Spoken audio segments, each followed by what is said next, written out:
As much as I would like to think that you are going to have the most wonderful time in business and everything is going to go perfectly, that's not always what happens. So we want to be ready to deal with bad publicity before it can ruin a reputation.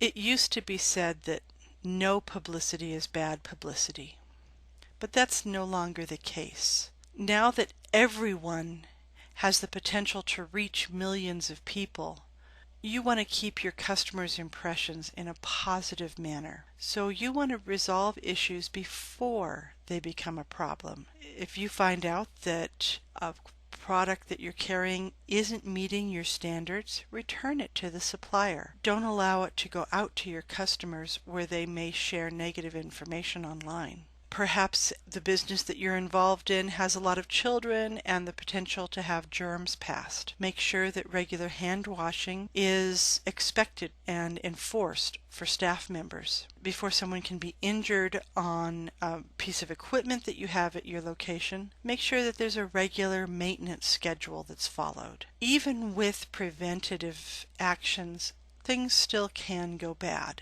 So you want to determine, if possible, where the source of what went wrong is. Not so you can place blame necessarily, but so that you can ensure that it doesn't happen again. Incorrect information sometimes gets out, and you'll want to use multiple communication channels online, in direct media. You want to be able to counteract inaccuracies in as many places and as quickly as possible. As an FYI, saying you're sorry for a situation does not amount in law to an admission of guilt, but saying no comment, even though it is not an admission of guilt, is generally implied that something is being hidden. If asked a question by a media person, answer fully and factually, but don't share information that isn't critical. In the heat of a moment, sometimes too much information is shared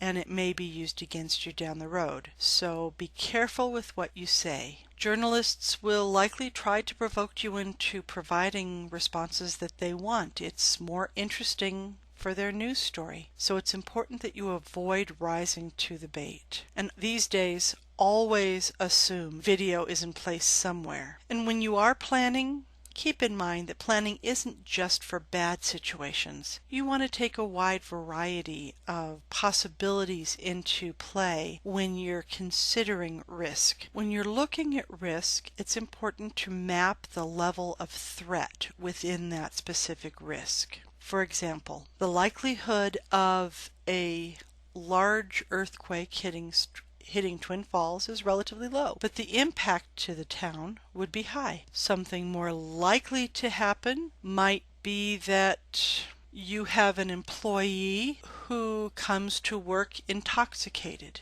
That has a high likelihood, as much as we'd like to think it couldn't happen, and the impact, depending upon the kind of business that you have, would be either in the medium or more likely the high category. So the threat level would come under either high or critical. As you're determining scenarios for how you will deal with different issues within your business, it's less critical for you to develop plans for low likelihood, low impact threats. You're looking more to address the high likelihood, the high impact. So items that are specifically within the high or the critical range. Address these issues before the possibility that they can occur. Because if they do happen, emotions are going to be running very high. There is likely to be a sense of chaos even with prior planning. And the more